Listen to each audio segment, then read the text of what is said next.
Good morning दोस्तों, मैं Amod sir प्रगति classes नगरा बलिया से। आज के सेशन में हम लोग पर्यावरण से कोशिका के बारे में देखेंगे और समझेंगे। कोशिका एक ऐसा टॉपिक है जिससे बहुत सारे एग्जाम्स में क्वेश्चन आते हैं। कोशिका क्या होती है? कोशिका जो होती है हमारे शरीर की सबसे सूक्ष्मतः इकाई होती है। यदि कोशिका नहीं होती तो किसी भी जीवधारी का शरीर की रचना नहीं हो पाती। ठीक है, तो सामान्य जानकारी कोशिका के बारे में सबसे पहले कोशिका का अध्ययन साइटोलॉजी कहलाता है। अब आते हैं कोशिका की खोज सर्वप्रथम किस वैज्ञानिक ने किया था? तो कोशिका की खोज सर्वप्रथम रॉबर्ट हुक ने किया था। कभी कभी प्रश्न घुमा कर देता है कि कोशिका के जनक कौन है? तो कोशिका के जनक कौन है? कोशिका के जनक रॉबर्ट हुक हैं।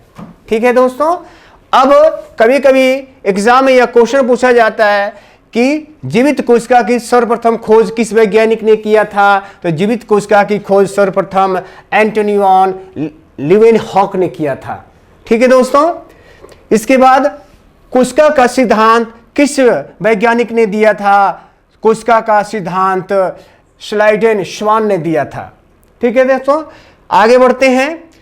सबसे छोटी कोशिका किसकी होती है, या सबसे छोटी कोशिका किसकी होती है? तो माइकोप्लाज्मा की होती है। किसकी होती है? माइकोप्लाज्मा की होती है, जो यूनिसेलुलर होता है। यूनिसेलुलर का मतलब होता है एक कोशिकीय।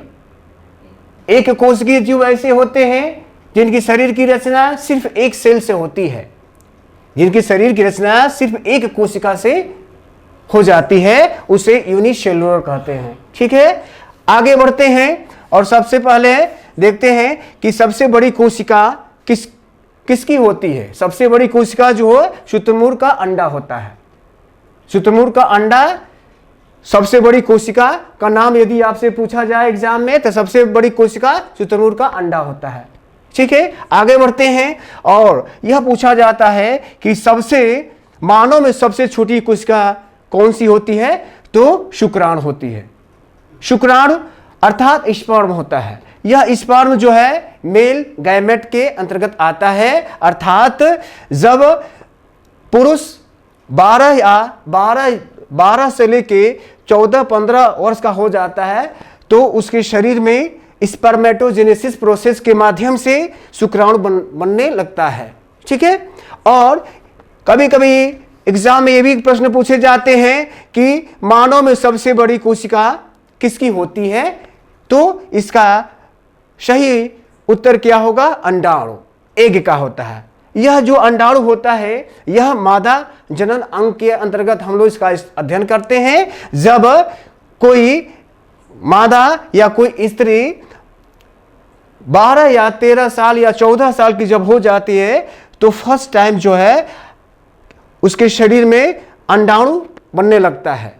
ठीक है दोस्तों, और आगे बढ़ते हैं। और कभी कभी यह भी पूछा जाता है कि मानव में सबसे लंबी कोशिका कौन सी होती है? सबसे लंबाई में लंबी, बड़ी।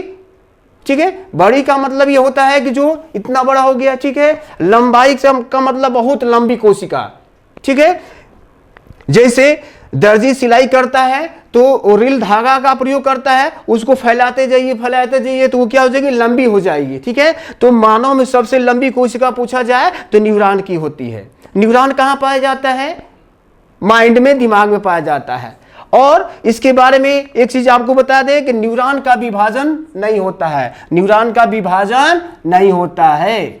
न्यूरॉन का विभाजन नहीं होता है, क्योंकि न्यूरॉन जो है, न्यूरॉन में विभाजन नहीं होता है, जिसके वजह से जो है यदि किसी भी व्यक्ति के दिमाग में चोट लग जाए तो वो जल्दी ठीक नहीं होती है। ठीक है, अगला प्रश्न ये भी पूछा जाता है कि विभाजन रहित कोशिका किसकी होती है? अर्थात न्यूरॉन की होती है। किसकी होती है? न्यूरॉन की होती है। क्यों विभाजन रहित उसको कहा जाता है? क्योंकि न्यूरॉन एक ऐसी कोशिका है जिसका विभाजन कभी नहीं होता है। यदि माइंड की कोशिकाओं में यदि चोट लग गया, वहां की कोशिका यदि डेड हो गई, मर गई, तो उसका विभाजन नहीं होगा और उसकी जगह पर कोई कोशिका नहीं बन सकती है। ठीक है। और यह भी प्रश्न पूछा जाता है कि सबसे तेज विभाजन किस कोशिका की होती है, तो यकृत की होती है। किसकी होती है? यकृत की होती है। और लीवर, इसको इंग्लिश में बोला जाता है, यदि किसी भी व्यक्ति के लीवर में यदि नुकीली चीज या चाकू से यदि लीवर पर वार कर दिया जाए, तो कुछ दिनों के बाद वह जो है, ट्रीटमेंट के बाद जो है लीवर उसका सही हो जाएगा, क्योंकि लीवर की कोशिकाएं सबसे तेज विभाजन करती हैं। ठीक है। अब बात आती है कि कोशिका जो होती है, कोशिका से कैसे हमारे शरीर का निर्माण होता है। तो सबसे हमारे शरीर की सबसे छोटी इकाई क्या होती है? कोशिका होती है। बहुत सारी कोशिकाओं को यदि हम सम्मिलित रूप से मिलाएंगे तो क्या बनेगा? ऊतक बनता है।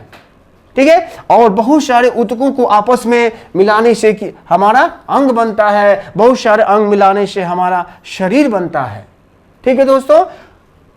उसी प्रकार, जिस प्रकार एक छोटी ईंट से हम बहुत सारी ईंटों का इस्तेमाल करके दीवार की रचना करते हैं, और बहुत सारी दीवार मिलकर के कमरा की रचना करते हैं, और बहुत सारे कमरे मिलकर के घर की रचना करते हैं। इसी प्रकार हमारी कोशिकाएं, बहुत सारी असंख्य कोशिकाएं मिलकर के हमारे शरीर की रचना करती है। यह बहुत ही इंपॉर्टेंट टॉपिक है कोशिका, और कोशिका से बहुत सारे प्रश्न अलग अलग एग्जाम में पूछे जाते हैं। दोस्तों, आप इसका स्क्रीनशॉट ले सकते हैं और इसका विस्तृत जानकारी आगे के वीडियो में दिया जाएगा। Thank you very much.